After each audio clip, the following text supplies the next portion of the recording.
Dans une cité très lointaine, l'amour s'épanouit dans une région qui ne ressemble à aucune autre. Ils ont toujours été harcelés et critiqués et ils ont réalisé qu'il est si difficile de cohabiter avec les plus grands. Comme ils le disent, la vie était extrêmement particulière. De plus, ils ont tout souffert jusqu'à ce qu'ils se réunissent pour lutter, réussir, puis surmonter toute épreuve. Ça, c'est le royaume des hommes de petite taille. Beaucoup de personnes sont habituées aux difficultés et commencent même à voir cela comme un mode de vie. La difficulté n'est pas totalement évitable, mais alors, il faut avoir la bonne perspective sur la façon dont la vie et ses difficultés sont liées.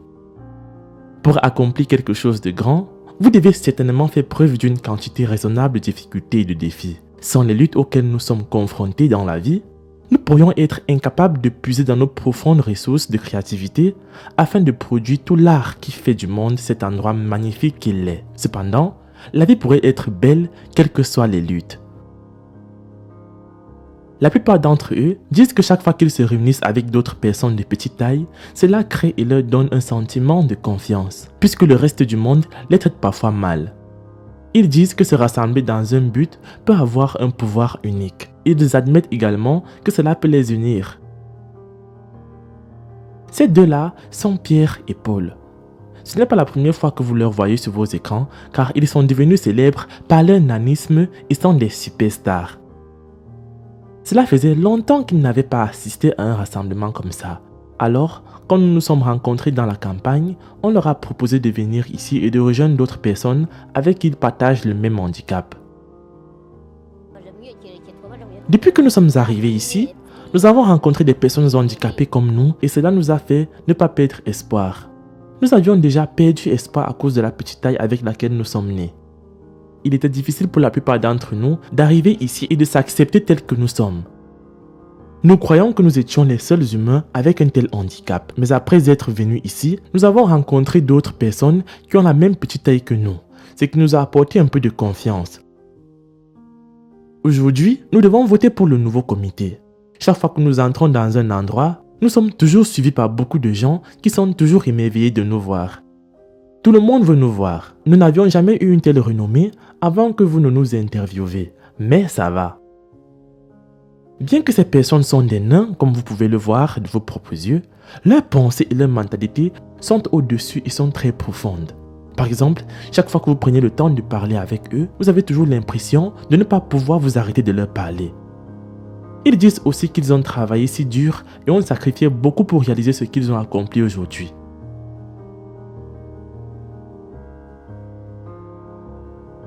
Je m'appelle Théodore. Je fais beaucoup d'activités différentes pour gagner ma vie. J'ai une ferme, je vends des téléphones et je fais aussi des portraits. Pour y parvenir, j'ai dû sacrifier beaucoup de choses à commencer par mon sommeil. Je ne dors que quelques heures par jour et je dois travailler plus dur parce que je ne suis pas très fort. Donc, pour équilibrer ça par rapport aux gens normaux, je travaille 2 fois plus dur que eux. Je ne suis pas trop vieux, même si je suis chauve. Je n'ai pas prévu de me marier, mais je planifie toujours. À l'heure exacte, je vous tiendrai au courant. Je suis l'un des fondateurs de ce rassemblement. Nous avons commencé cela il y a 5 ans et à ce moment-là, nous étions peu nombreux, même pas plus de 10 membres.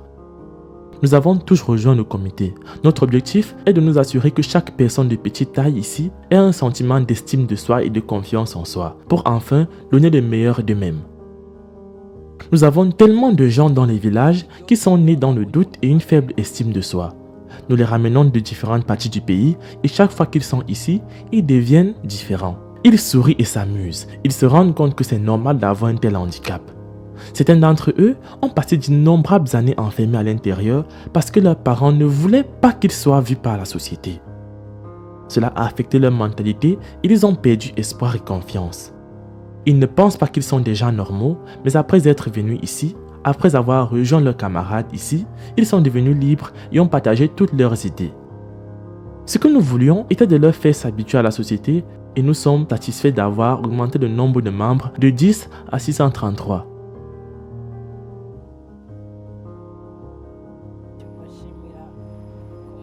Tout d'abord, je vous remercie d'être parmi nous aujourd'hui. Je m'appelle Apéline.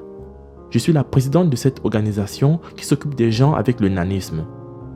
Avant de commencer, nous nous sommes assis et avons réfléchi à la façon dont vivent les personnes de petite taille dans le monde. Nous avons examiné la façon dont ils sont intimidés par différentes sociétés. Nous avons toujours été confrontés au manque d'accès à l'eau, au manque d'accès aux infrastructures. Nous avons toujours été refusés d'accéder à beaucoup de choses différentes à cause de notre petite taille.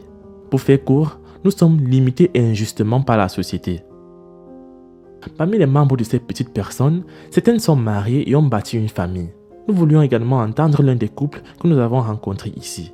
Ils ont également souhaité partager avec nous comment ils se sont rencontrés et ont fini par tomber amoureux. Nous travaillons tous les deux pour différentes sociétés de transport. Nous nous sommes rencontrés en 2008 et en 2010, il m'a fait sa proposition.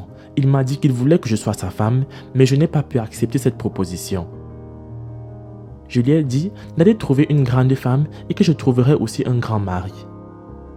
En 2012, quelqu'un d'autre m'a enceinté et nous avions eu un enfant. Mais cet homme est revenu vers moi avec une proposition en me disant « Tu vois, tu as eu un enfant, je t'avais bien dit. » Et je lui ai répondu qu'avoir un enfant n'était pas la fin du monde. Alors il est reparti et il a continué à me montrer de l'amour. Mais je ne m'en suis jamais soucié. En 2016, il a changé de stratégie et a utilisé un messager. Ce messager m'a amené quelque part et m'a demandé si je pouvais me marier si on me donnait un mari. J'ai dit pourquoi pas. Mais j'ajouta une condition selon laquelle il devait me dire le nom de ce mari car je ne savais pas de qui il parlait. Il a essayé et a tout fait son possible pour me convaincre que j'y ai pensé pendant quelques jours, puis j'ai finalement changé d'avis et j'ai accepté sa proposition. Je l'aimais dorénavant et plus tard, nous avons planifié le mariage. Nous nous sommes mariés et avions eu un merveilleux mariage. Les gens nous ont soutenus. Vous savez, comme on dit, aucun homme n'est une île. Notre mariage a été unique grâce aux personnes qui sont proches de nous. Depuis ce jour jusqu'à aujourd'hui, nous allons bien. Nous nous aimons toujours de plus belle et avons des enfants qui vont à l'école. Je m'appelle Célestin. Je suis reconnaissant d'avoir obtenu mon emploi grâce au soutien d'Afrimax qui m'a rendu visite à la maison et a fait un plaidoyer pour moi qui a abouti à un emploi. Je profite de cette opportunité et les remercie parce qu'ils ont changé ma vie de la souffrance à la joie. Je remercie aussi Afrimax car ils m'ont approché et je leur ai raconté l'histoire de ma vie.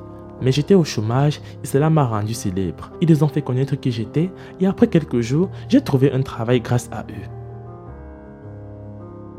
C'est la fin de la vidéo. Laisse un like si tu as aimé. Moi je vous aime et on se retrouve pour la prochaine vidéo.